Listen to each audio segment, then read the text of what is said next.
Good morning my dear students, welcome back to our YouTube channel অ্যানিমাইডু classes. দেখো, আগের দিন আমি তোমাদের ফার্স্ট চ্যাপ্টার ক্লাস 6 এর ফার্স্ট চ্যাপ্টার আমি ইতিহাসের শুরু করেছিলাম। তো চ্যাপ্টারটা তোমরা জানো যে ইতিহাসের ধারণা। তো যেটুকু পড়েছিলাম তারপর থেকে আমি কন্টিনিউ করছি। দেখো, আজকে যেটা প্রথমে পড়বো সেটা হচ্ছে যুগ। তো যুগ বলতে আমরা কোন জিনিসটাকে বুঝবো, মানে কাকে বুঝবো? তো যুগ বলতে একটা লম্বা সময়কাল, মানে সেটা হাজার হাজার বছর হতে পারে, সেটা লক্ষ লক্ষ বছরও হতে পারে। কোনো যুগ হাজার হাজার বছরেই শেষ হয়, কোনো যুগ কিন্তু লক্ষ লক্ষ বছর লেগে যায় শেষ হতে। যেমন কিছু যুগের নাম তোমরা শুনে থাকবে, তুষার যুগ বা বরফ যুগ, তারপরে হচ্ছে লৌহ যুগ, তাম্র যুগ, ব্রোঞ্জ যুগ, এমনি অনেক যুগ আছে। ঠিক আছে, তো যুগ বুঝতে পারলে। এবার দেখো সাল তারিখের ধারণা। দেখো, সাল তারিখে এখানে সবসময় আমরা আমরা যখনই উচ্চারণ করি খ্রিস্টাব্দ, ঠিক আছে, ওইখানে দেখো অব্দ আছে। তো এই অব্দ শব্দটার আসল মানে কি? অব্দ মানে হচ্ছে বছর বা সাল। এবার বিভিন্ন রাজা বা সম্রাট তাদের সময়কালে বিভিন্ন অব্দ গণনা শুরু করেছিলেন। তো সেরকম তিনটে তোমাদের সিলেবাসে আছে, তো সেটা নিয়ে আমি আলোচনা করবো। দেখো দেখো কুষাণ বংশের শ্রেষ্ঠ সম্রাট ছিলেন কনিষ্ক। কুষাণ বংশের শ্রেষ্ঠ সম্রাট কে ছিলেন? না, কনিষ্ক। 78 খ্রিস্টাব্দে তিনি সিংহাসনে বসেন। তিনি সিংহাসনে বসে একটা অব্দ গণনা চালু করেন, যেটাকে কনিষ্কাব্দ বলা হয়। এবার এই কনিষ্কাব্দের আরেকটা নামই হচ্ছে শকাব্দ, এটাও কিন্তু মনে রাখবে। তারপরে দেখো, গুপ্ত সম্রাট প্রথম চন্দ্রগুপ্ত একটা অব্দ গণনা চালু করেছিলেন, যেটাকে গুপ্তাব্দ বলা হয়। 319-320 খ্রিস্টাব্দ নাগাদ গুপ্তাব্দ গণনা শুরু হয়। এছাড়াও রাজা হর্ষবর্ধন 606 খ্রিস্টাব্দ থেকে একটা অব্দ গণনা শুরু করেন, যেটাকে হর্ষাব্দ বলে ডাকা হতো।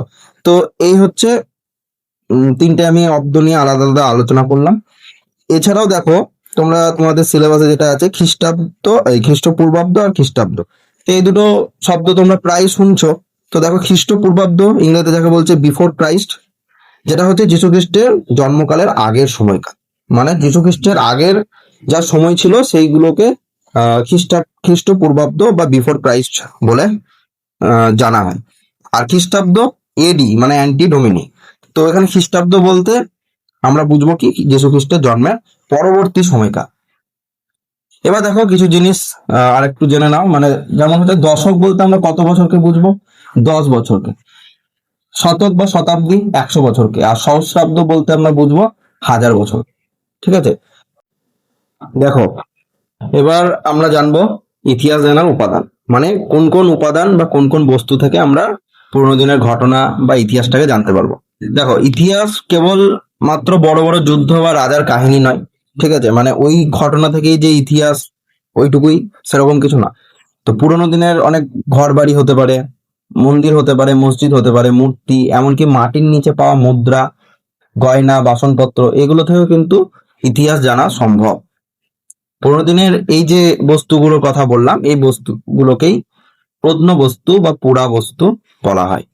তাহলে কোন কোন উপাদান থেকে আমরা ইতিহাস জানতে পারি, যেগুলো আমি আলোচনা করলাম, এই যে মন্দির, মসজিদ, পুরোনো দিনের ঘর বাড়ি, মাটির নিচে পাওয়া মুদ্রা, গয়না, বাসনপত্র, এগুলো। এছাড়াও অনেক উপাদান আছে। ঠিক আছে, পুরোনো দিনের ডায়েরি হতে পারে, কোনো মনীষী তাদের আত্মজীবনী হতে পারে। ঠিক আছে, তো অনেক কিছু আছে। পুরোনো দিনের দলিল হতে পারে, ঠিক আছে, সংবাদপত্র হতে পারে, বই হতে পারে। তো এগুলো আছে। এবার আমরা দেখব যে প্রত্নতাত্ত্বিক কাদের বলে, ঐতিহাসিক কাদের বলে। দেখো, যারা মাটির নিচ থেকে পুরোনো দিনের উপাদান খুঁজে বের করেন এবং সেগুলোকে নিয়ে গবেষণা করেন, মানে শুধু খুঁজে বের করে সামনে রেখে দিল ওতে তো কিছু হবে না, ওর মধ্যে যে ইতিহাস লুকিয়ে আছে সেটাও কিন্তু আমাদের সামনে তুলে ধরতে হবে। তো যারা এই উপাদানটাকে খুঁজে বের করছেন আর যারা ওটা নিয়ে পরবর্তীকালে গবেষণা করছেন, ঠিক আছে, তো তাদেরকেই আমরা প্রত্নতাত্ত্বিক বা পুরাতাত্ত্বিক বলবো। আর ঐতিহাসিক কারা?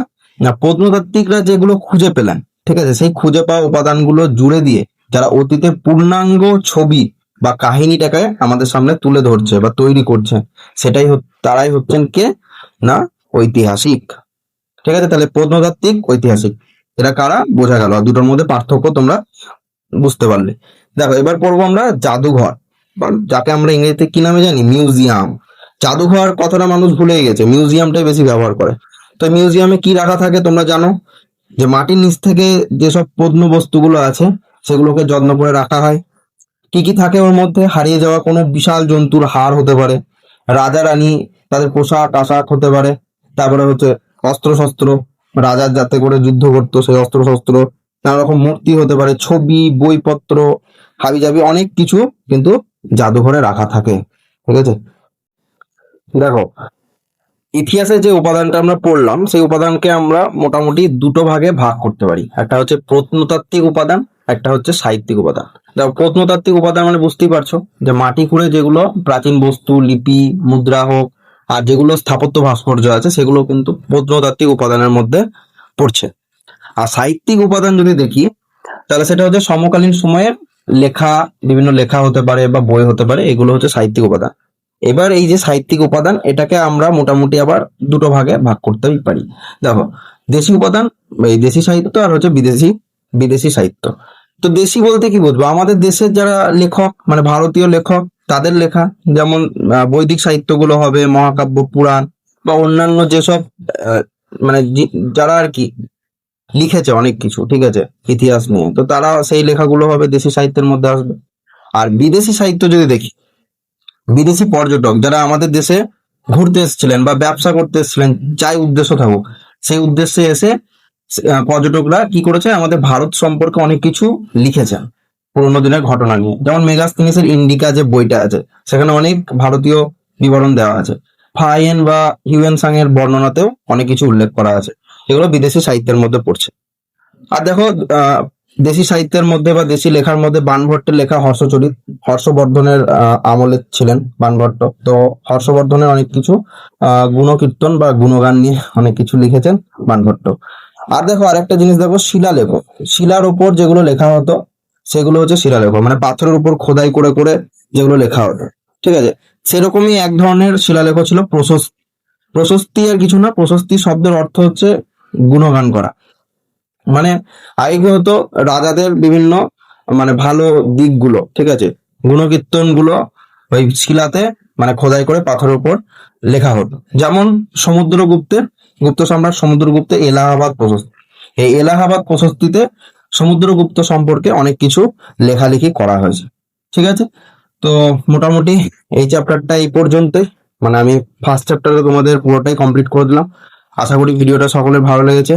যাদের ভালো লেগেছে একটা করে লাইক করে দিও, আর চ্যানেলটাকে অবশ্যই সাবস্ক্রাইব করো, বন্ধুদের মধ্যে রিলেটিভদের মধ্যে শেয়ার করতে ভুলো না। দেখা হচ্ছে পরবর্তী ভিডিওতে। Thank you.